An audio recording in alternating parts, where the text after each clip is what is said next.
Stop the world! Until the 20,000 kidnapped Ukrainian children are returned from Russia, until the nuclear safety threat recedes, until the Russian invaders are literally gone from Ukrainian soils and waters and skies, and until then, it's not just a government struggle, it's existential and it affects all of us. Welcome to Stop the World, the ASPI podcast on security and international affairs. I'm David Rowe. And I'm Olivia Nelson. And as we record this, the 75th NATO summit is about to begin in Washington, D.C. This is a decisive time for NATO. It's the world's largest alliance of democratic nations, and despite having its strategic roots and history in Europe and the Atlantic, it's becoming more important for the Indo-Pacific, as its excellent serving Secretary-General Jens Stoltenberg has repeatedly said. This year, the summit will focus on three things: deterrence and defence, support for Ukraine, and strengthening NATO's global partnerships. And given the Ukraine focus, we're very pleased to bring you an interview with NDIS Minister Bill Shorten about his recent trip to Switzerland representing Australia at the Summit on Peace in Ukraine. ASPI's Executive Director Justin Bassi asks Mr Shorten, who was of course also the leader of the Labor Party for 6 years, for his reflections on the summit and why the fate of Ukraine matters to Australia. We are inextricably linked with all other nations for our shared humanity. And so when the bell is tolling in Ukraine, it's actually tolling for us. They also discuss an often underreported aspect of war, which is the impact of conflict on people with disability. They discuss the vital importance of assistive technologies and how Australia and others can support people with disability in Ukraine. So when we hear discussion about their needs for prosthetic limbs, that's a conversation you'd never want to have, but this is the war. Rehabilitating people because they've got to get their injured Ukrainians back into the workforce. So it's a really important topic for your Tuesday, as well as a useful primer to the NATO summit. And now, over to Justin. Bill Shorten, Minister for the National Disability Insurance Scheme of Australia. Welcome to the ASPI podcast, Stop the World. Long-time listener, first-time caller. Thanks, Justin. Wonderful. At first, we might seem a bit of an odd couple, the disability insurance and national security, but it is a pleasure to have you on the podcast today to discuss your June trip to Switzerland as Australia's representative at the Summit on Peace in Ukraine. As a reminder for our listeners, Russia was not invited to the summit and China refused to participate, but more than 90 countries attended the two-day talks, including the leaders of France, Germany and the UK, as well as US Vice President Kamala Harris. It was not so much a summit to discuss an immediate peace on any terms, but how to help put Ukraine into a position in the future so that it is able to determine both the time and terms of negotiations. To start off, Bill, many people might still be wondering why Australia's Minister for the National Disability Insurance Scheme represented Australia. So can you set out for us why you were there and what messages you took to the summit? The Prime Minister of Australia had a pre-existing national visit from the Premier of China, and he asked me as a former leader of the Labor Party. For 6 years, I had the privilege of leading the Labor Party.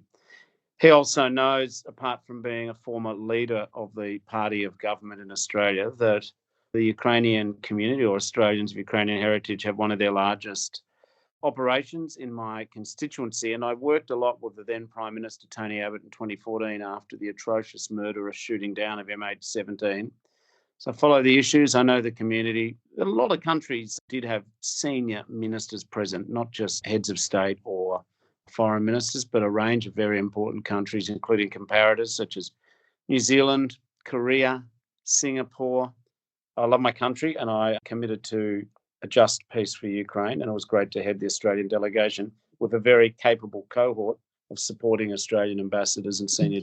Excellent. And it's a reminder, Bill, in your answer that these issues between Russia, Ukraine and how they impact Australia are not something that's just happened in the last couple of years. The response from 2014 was significant and importantly all through with bipartisan support. So what were your overall reflections of the summit and what were the main messages you were able to bring back to Canberra? Personally, it was a privilege to attend. I came back with a reinvigorated sense of the European commitment to support Ukraine until they are victorious. Vice President Harris and National Security Advisor Jake Sullivan spoke strongly, passionately, concisely about support from the United States. What I came away from was a range of impressions. But one thing which is very clear to me is that if we couch this struggle purely in the terms of liberal democracies against Russian imperialism, that brings some people on side, but not everybody. But when it's examined under the rule of international law, where you have a large neighbour criminally disregarding pre-existing international recognised borders and simply invading and murdering in another country, then there's a whole lot of countries who mightn't necessarily see themselves as part of Europe, part of a particular economic predisposition around the world or even political system. A lot of countries know that if you are able to simply invade your neighbours, ignore international norms, then the international world order is in diabolical jeopardy. So that was a common theme across a whole lot of nations who mightn't otherwise agree on too much else. Yeah, it's definitely been uniting, and it's interesting. You told the Burke and Ryan show, and I really do recommend those listeners who are interested in this topic to listen to that as well. That we can't allow autocrats to salami slice the world, and that while you said maybe not a perfect analogy, we must learn the lessons of mistakes in history, like thinking appeasing Hitler in the 1930s would result in him ending his aggression. I actually think it's a perfect analogy and why the war is not just important for Ukraine, but Australia and this region. And it's why Japanese PM Kishida says at every opportunity, we don't want what's happening in Ukraine today to happen in East Asia tomorrow. So if we agree on that, do you think there's more that needs to be done in Australia to ensure sectors beyond government, from business to academia and indeed the public, understand that while the current wars may be far away geographically, that they are relevant for Australia, and we can't merely hope that war and conflict won't creep closer to us? We live in a social media age where we have a deluge of information, some of it wrong, some of it right. But history is still, I think, the best predictor of the future. Not an infallible predictor, but the best predictor. And I always wonder what would have happened if Czechoslovakia had been supported in 1938 in opposing the Sudetenland invasion by the Nazis. And I think the Ukrainians have taken a stand, and that stand goes to the heart of the question you're asking. I mean, who does the Ukrainian bell toll for? In Australia as an island, we are unique in the world to be a nation who has the occupancy of an entire continent. But Australia is more than an island. We are inextricably linked with all other nations for our shared humanity. And so when the bell is tolling in Ukraine, it's actually tolling for us.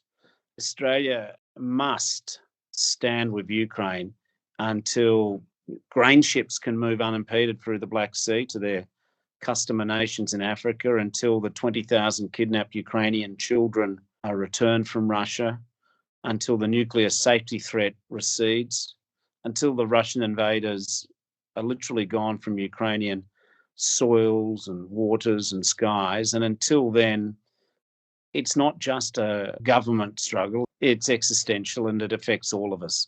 Really well said. Bell is tolling for Ukraine, it's tolling for us. And the fact that it affects all of us, there's no doubt, Bill, that whether it be the EU, NATO, liberal democratic strongholds like Australia and Japan have shown resolute support for Ukraine. When you've got almost 100 countries attending such a summit, it actually means the attendees go beyond those democracies in the developed world. But do you think what you were talking about there in terms of it being existential for all of us, do you think that support in some quarters along those lines is still limited, but particularly in what we call the global south?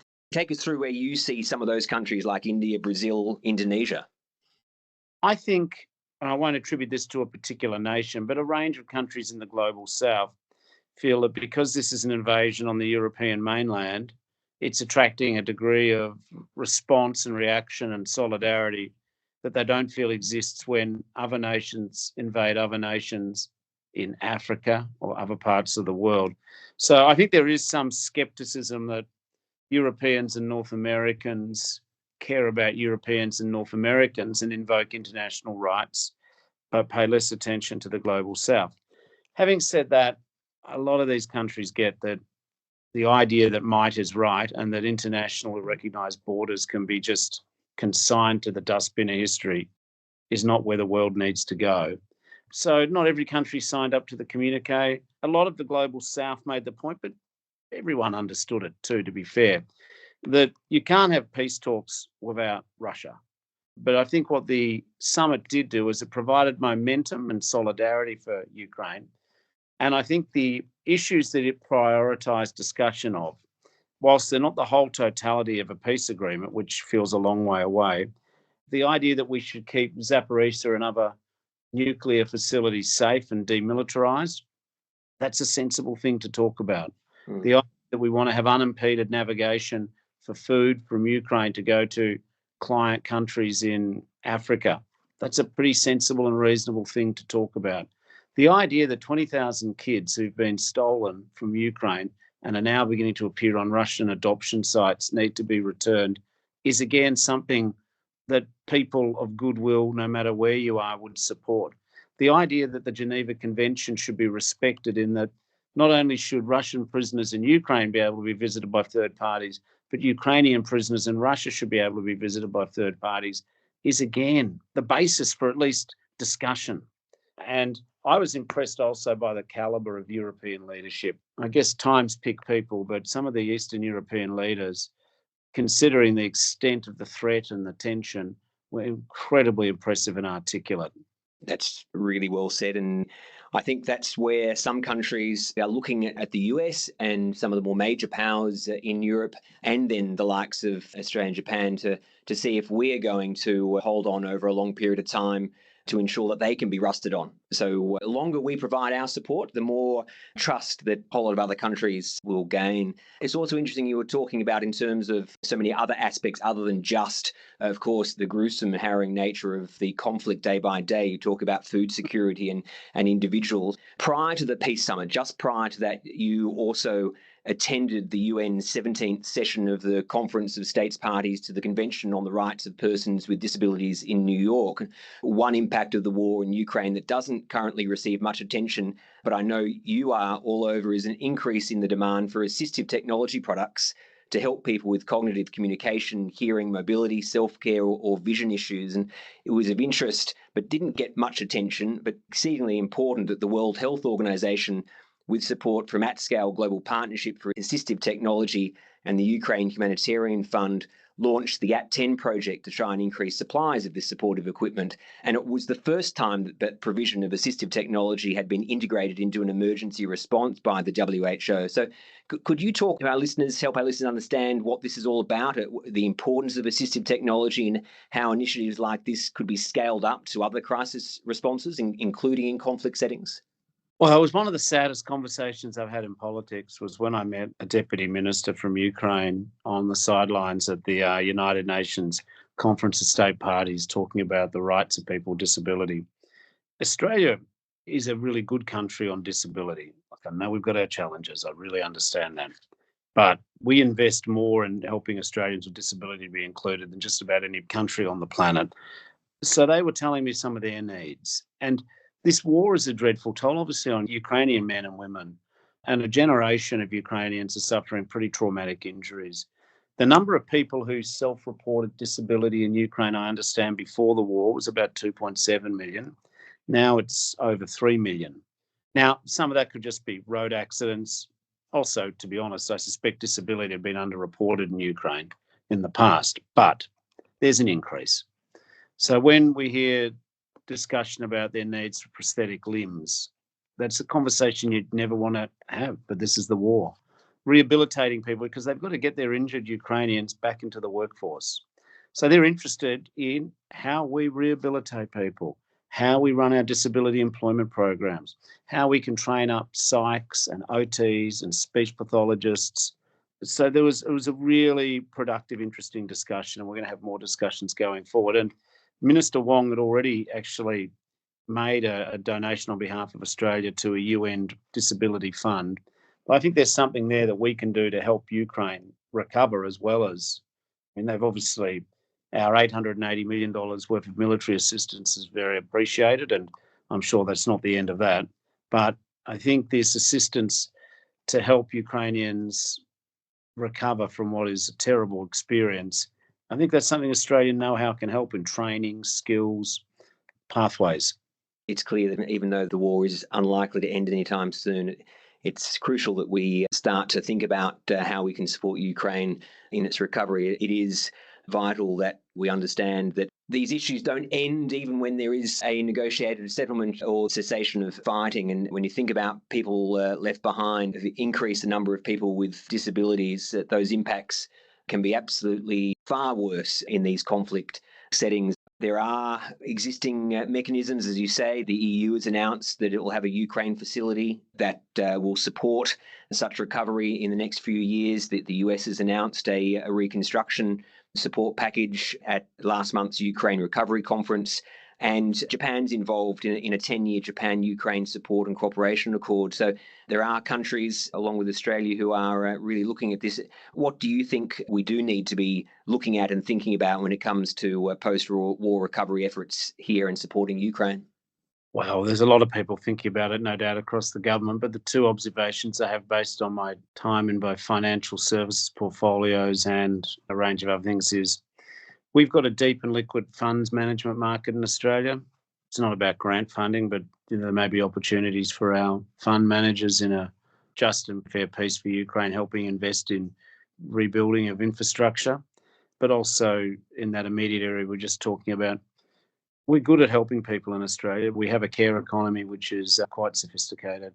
We're good at training allied health professionals, training carers, and we also are willing to innovate in how you get people with disabilities into the workforce. So I think there's a lot more we can do. I made some amazing connections there, and I know that the government of Australia is interested in what we can do. Again, I've got to reiterate something I think you sort of asked earlier, but it doesn't matter who it's in the cabinet. Prime Minister Albanese, Defence Minister Miles, Foreign Minister Wong, or indeed myself. We understand that Ukraine's a long way away. Our focus is the Indo-Pacific, but what Russia is doing is criminal and illegal and has to be opposed until it stops. Yeah, we have to be consistent across the board. I agree. You talk about the connections that are made. Bill, I know you and others were close to Stefan Romaniu, who was the co-chair of the Australian Federation of Ukrainian Organisations, who we unfortunately saw passed away last month. I understand you were close to Stefan, and he was someone who kept Ukraine and the aim for not just any peace, but peace on Ukraine's terms to be an ultimate goal of ours. So it will be a great loss to us all. Yes, his funeral, it's a state funeral, which is great, of Premier Allen, will be this Friday. I think it's St Peter and Paul's in North Melbourne. You asked me earlier, I forgot to mention this, and I shouldn't have, how I ended up heading the mission. It was Stefan who rang me, and he said, listen, if the Prime Minister and the Defence Minister can't be there, it was his idea for me to go as a former leader and someone who's been a consistent supporter of Ukraine for a very long time. And yeah, so in fact, I was just thinking about him yesterday when I did some public discussion on Ukraine. I would normally ring him, tell him that we'd advanced the ball enough to down the field. But I can't, unfortunately, because he's gone. He, of course, would have known that the work he had done had created great support and that people like you would carry that on. I know we're quickly running out of time, but we are having this conversation as you mentioned the Defence Minister, Deputy Prime Minister Richard Marles. He is landing in Washington, D.C. to attend the 75th NATO summit. A major event this year's summit will focus on deterrence and defence, support for Ukraine and strengthening NATO's global partnerships. And of course, Australia is an important partner for NATO as one of the Indo-Pacific Four, along with Japan, South Korea and New Zealand. First of all, were you disappointed not to get to call up? But more seriously, what do you think we'll see at and from the summit, and what do you think Australia's message will be? Having been leader of Labor, I helped formulate our foreign and defence policy for any number of years. But Richard Marles will more than admirably represent us as Defence Minister there. Yeah, I think we live in very difficult times, very uncertain times, and there is a coalition of nations whose values we don't share, but I can live with that, but they don't seem to respect international law in the way which we hope nations would, and be it Iran, be it North Korea, Russia, all of the actors who don't seem to necessarily think that the current system is fit for purpose. I get that we can always change. I get the world is a different place to 1945, but NATO is crucial and Australia is taking a greater and greater role there. Fabulous, Bill, and I should imagine that we'll have more opportunities to have these discussions. You did mention earlier that one of the roles you took with you was a former leader of the opposition, and I can firsthand attest to our listeners that during that time, whether it was Russia shooting down planes over Ukraine or ISIL's rise also in 2014, or supporting laws such as foreign interference laws, you provided significant bipartisanship, which in my view has also separates Australia from many other countries. You mentioned our ability to provide support for all people, including those with a disability. That bipartisanship during those years, I think, enabled Australia to maintain its national resilience and social cohesion. So it was a pleasure to have known you in that role when I was in a previous role as well. And I very much hope that we can continue to have these conversations. And if there's another Ukraine summit and you attend, I'd love to have you back on. The one thing to remember about these struggles is you don't need to be a prime minister to be a leader. You don't need to be a foreign minister to make a contribution. And I think there's a lot the community can do to let Australians of Ukrainian heritage here know that it's not forgotten. And also, I think we can use some of our comparative advantage to help the reconstruction. But anyway, lovely to have a chance to chat, and very, very good privilege. Thank you. Bill Shorten, thank you very, very much for joining ASPI's podcast, Stop the World, and best of luck with the working week, and speak to you soon. Hasta la vista. That's all we have for you this week on Stop the World. If you have any feedback on the podcast, we'd love to hear from you at podcast@aspi.org.au. And be sure to follow us wherever you get your podcasts. Thanks for listening.